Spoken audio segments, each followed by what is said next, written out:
Welcome in to the Subconscious Mind Mastery Podcast. I'm Thomas Miller. Thank you for joining us. You know, we have a Facebook group. It's called the Subconscious Mind Mastery and Fun Astrology Podcast Listeners. It's a private group. And to enter the group, we just ask a couple of things, that you answer 4 questions. One is, how did you hear about us? I want to make sure it's podcast listeners. And there's a very specific reason for this. And then one of the others is, what are you looking for out of this? And I capture every one of those and have for a long time of why people are interested in this kind of material and in this work specifically. Because I figure if there's a match of engagement, then that's a person that we want in that group. But as it has unfolded over the last several years, one thing is obvious, and that is that people trust each other, number one, and oftentimes, people are vulnerable with their requests of things that are going on in their life. Either they're working through an issue, or they are requesting some prayer from the group, or covering, etc. But one of the top reasons why people join is they want to know something about intuition. So I went back and did a keyword search through my notes, which was extensive, and I found a lot of times that the word intuition was mentioned. So I wanted to just give you some of these. Here are some of the top items regarding intuition, why people are interested in the Facebook group or the podcast. Hearing my intuition and living by it, someone said. Someone else said trusting intuition. Those are really the same thing. How do you hear it? And then how do you trust it in order to follow it? And I get that. It's a big struggle. Developing intuition and muscle testing. I'm going to give you a muscle testing resource here in a minute. Hearing my intuition better. Love that. This one, we're going to come back to it. I felt lost in my situation. I'm retired in my early 50s and not sure what I should be doing with myself. Fulfillment and purpose seem to be waning. Oh, my friend, if you're catching this episode, I'm empathetic, and we're going to talk about that. Somebody else said, like everyone else, learn to be better at listening to my intuition. Well, I don't know that everybody's dialed into that. I wish they were. The world would be a different place. Tapping into my intuition and learning more about my highest potential. I love the combination because they are definitely interlinked. Be more in tune with my path. Strengthen intuition. Learning to control my mind and its thoughts rather than the other way around. Honing in on my intuition. Boy, that is a crisscross crossover. It sure is. You have to let the monkey mind slow down, and then you have to let intuition take over. And that one continues to say, I've been in a dark place for the last few years and slowly finding my light again and my way back. So there's 2 people that have said, had it, lost it, want to get it back. So I jotted down some personal lessons around this, and I want to emphasize that this is me, not you. We all have to find what works for us. Now, there might be some tips, and what I would suggest is try anything around this that you get a clear signal to give a try. But don't think that just because X person who you follow does it this way means that it's the only way, the right way, or your best way. You have to find what works brilliantly for you, where your connection is fulfilled. But I have some thoughts on this. So let's dive into a couple of things. These are some lessons learned from my own experience and journal. And one of the first things, talking about that individuality, is that I have learned now over the last several years, and it's been reemphasized a number of times to the point where I no longer need to learn. I've got it. Thank you, universe. I understand. And I am going to be changing my ways around accommodating this, because what I've found is that I need quiet. I'm a Scorpio. I've been listening to some Neil Diamond stuff as he is now off the public stage due to Parkinson's. Same thing I see. I see so much of my dad in where he is right now. And it's a little sad to watch that, but I'm just reminiscing his brilliant career of a guy that went from literally running the streets of Brooklyn to one of the top music industry people of our generation. What did he say? I will be what I am, a solitary man. And you know, I looked at his chart, and yeah, he is a solitary man from an astrological perspective. I kind of stumbled onto this by accident for myself in Aspen because I saw that the best juice that I would get came when I was alone and hiking in nature. And it was almost magical, the shift. If I was in a room, if I was inside, if I was around a lot of other people and a lot of noise, it wasn't there. But the minute I hit that hiking trail, and once I got this dialed in and once I committed to following it, then the juice would almost come instantly, basically. And it does today. So it's still there. So it's like riding the bicycle, right? Once you got it, you got it. And look, I love the connection with all of you. And I wish that I was closer to and had a better rapport with my family, but I truly do love that connection. And what I've come to realize is my songs, to use a Neil Diamond parallel, are written in the silence, just like his were. And like I said, over the last couple of years, and even here recently, I've come to acknowledge and see again that when I've tried to alternate with more noise in my world, it just doesn't work. So now I realize it. I realize the importance and the value of it, of being able to return to you here sometimes 10 times a week with podcast releases, comes from being regenerated in that silence. Now, for others, they need the stimulation of the crowd. In fact, for me, where the crowd would be deafening, for them, silence would be deafening. So there's where you have to find that individuality. Where are you? What are you? What are you doing when you get the most messages? Capture all of that. Like, what have you had to eat that week? Maybe food could be an influence. We're going to talk about externals here in a minute. So figure all the externals, what's going in your body, what's going in your mind, what's going in your ears, what's coming through your eyes. What are you feeling and sensing inside? Is the monkey mind running, or have you surrendered to the silent voice from within? I've told these stories a lot on here. I don't want to reemphasize things we've already covered. But that's what I did on those hiking trails in Aspen, is I asked my monkey mind, engage with that side of your mind. Hey, are you willing to soften it down right now, please?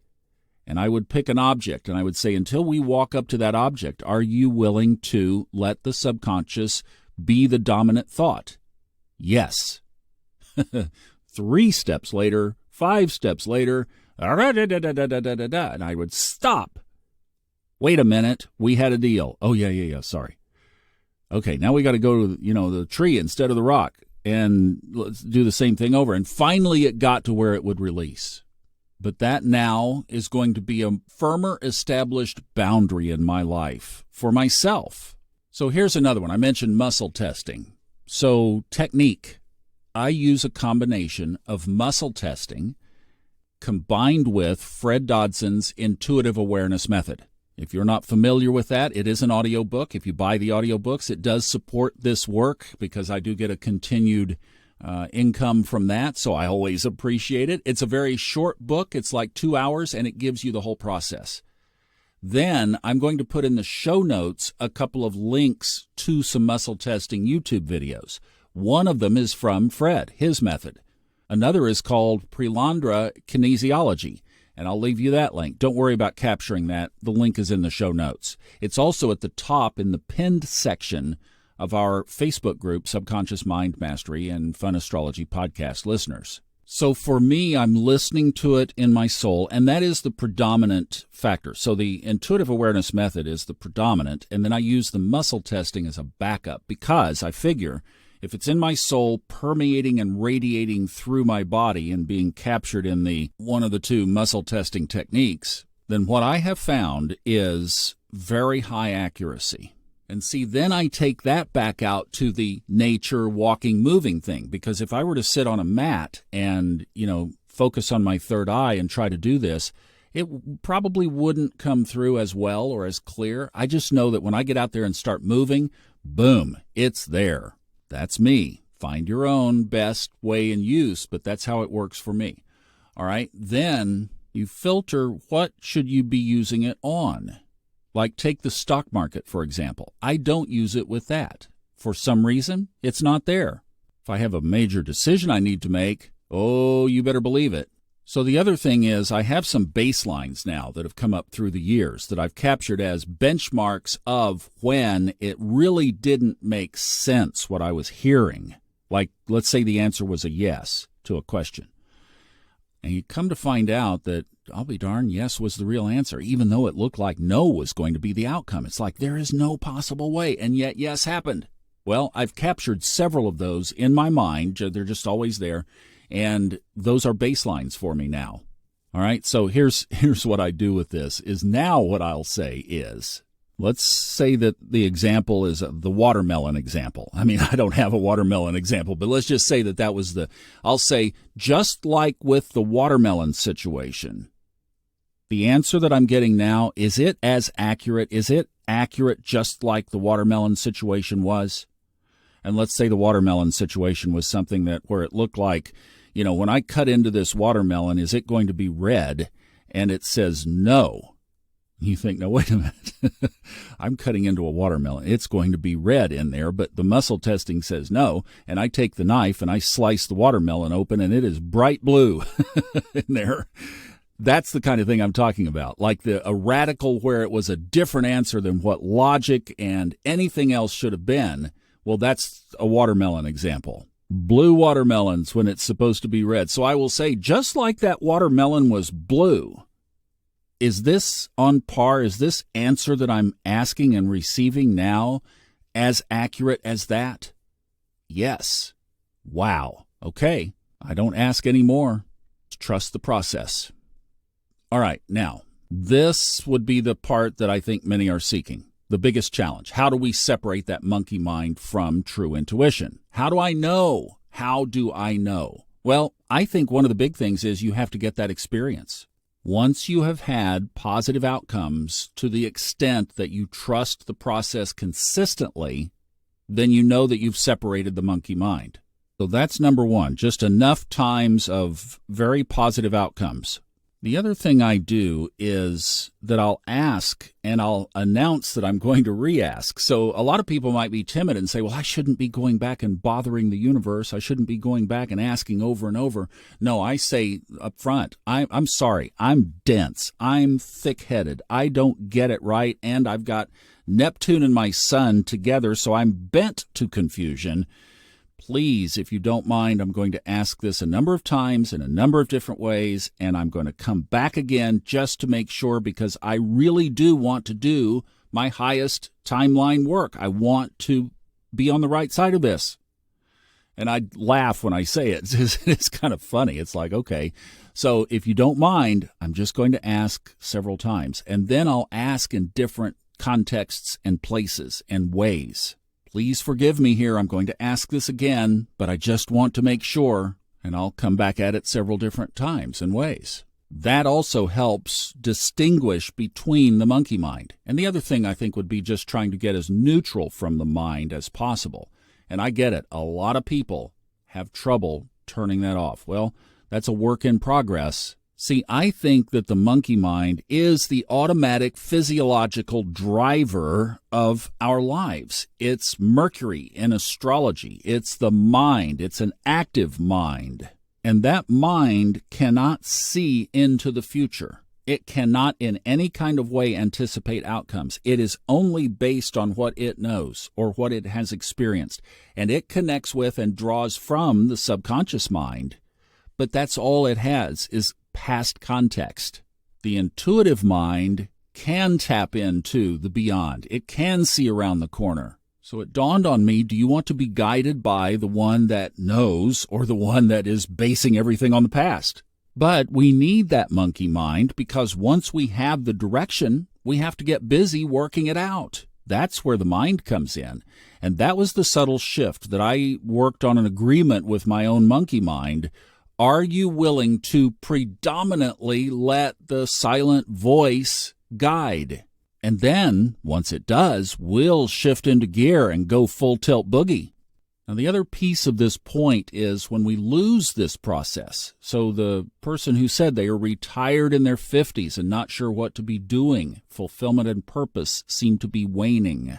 You know, this happened to me recently. Something I did that I thought I was doing a really good service ended up boomeranging, and I got off balance. I got off kilter, and the voice wasn't there. I tried. I couldn't tune in. Well, this was something external. It was something that I had brought into my life. So it got me thinking about this, about externals. And that's, I guess, my fourth category point here is we have to be careful because I've looked back in my own life. Okay, what were some of the categories? Work. I had one time a company that I was working with. In fact, I know you guys all deal with this because almost any company today has its pockets, right, of lack of integrity. Well, if that's where you have been working for a long time and that's where your income comes from, and these are things that we have to have in our life. And yet, what do we do if there's a struggle with, is what I'm doing really fulfilling the highest purpose here? I had a company that I was working with that I suspected was doing some good work, and the part that I was doing was great.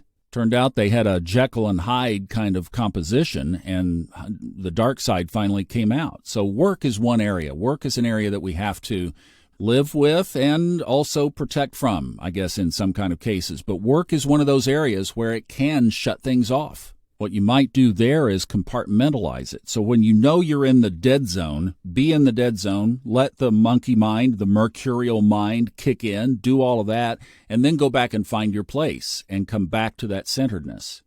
Relationships are obviously another one. When there is tension in the house, it's just not good. And that wears on you and it brings you down. And this can be from even extended family. It can be with our kids. Maybe you're struggling with a child that is wandering and finding their way a little bit creatively.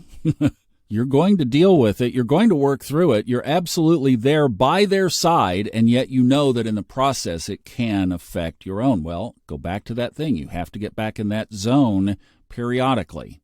Another one that I mentioned here, I'm not going to dwell on, is substances. Just measure, as I mentioned before, what's coming through all of your sensory perceptions, what's coming through your mouth, what's coming through your nose, what are you coming through your eyes, what are you exposing yourself to, what are you listening to, all of the faculties. You know, Fred Dodson tries to do things as naturally as possible. I admire that, and I've been working on that as well. Obviously, you need to coordinate that with medical and counseling professionals if you're under their care. Not saying to go at it alone, but that's another one of those externals that needs to be considered. How is this X activity, whatever it is, this thing, affecting my connection? If it's not improving it, then where does it fall in my life as to relative importance? And then see what needs to be adjusted. And then finally, here's your mind part, your Mercury part. Make the adjustments, make the changes, or try 60 or 90 days without something and see if it makes a difference. Play with the variables. Now, I listed down as point number 5, trusting the accuracy. We've talked about that pretty extensively, but I have seen this proven in my own life over and over and over. And also, when I would get a really clear prompt, and then I tried to monkey mind my way out of it or deviate from it, I'd get it handed to me. So the key here is to stay in communication. There's back to that previous point, and know that the universe is always trying to get our attention. It wants to protect us if we're on that journey, and we just have to respond in a way that acknowledges that this is for our highest good, even if our Mercury mind, our monkey mind, doesn't like it. Monkey mind, that's not your job. Your job is to listen to, with me, I say, listen to the signals with me, and then we'll act on them. That's your job. Don't try to determine the signals. And then finally, the last one is simply ask for it. Why not go to the source of all that is, the highest source, God, the universe, and ask for what you want? You can just say, hey, the portal's been a little clogged here lately. Do your checks, know that you're in alignment at least with your own truth, and then say, could we work on opening the portal here? Help me out a little bit. I'm stuck. And just come to the table and ask. Now, here is something that I think can affect this. So you might think about, are there any prior guidances that I didn't do that I still could change that situation? So in other words, making sure that you're in alignment with prior prompts. That's just good calibration with what already has been given. Just a form of personal integrity, feeling good about where you are with yourself. Hey, I asked and universe gave me this message and I just went the other direction. Well, clean that up, if for no other reason than just to clean it up. Maybe the outcome is already behind you, but there is some little shift. That's one that you could even sit down with your journal and see if anything else comes up that you might not have even thought about. They might be stuck in the subconscious. Well, you can go in and dig them out. So this is a topic that I think we just keep revisiting over and over and over, and it's one that is so important to that connection. As so many people said in here, I want to get this intuition thing down so that I can live on my highest path. And that's the reason we're here, and that's why we're talking about it. I hope some of this helps. Thanks for listening. I'm Thomas Miller. Enjoy the intuitive journey.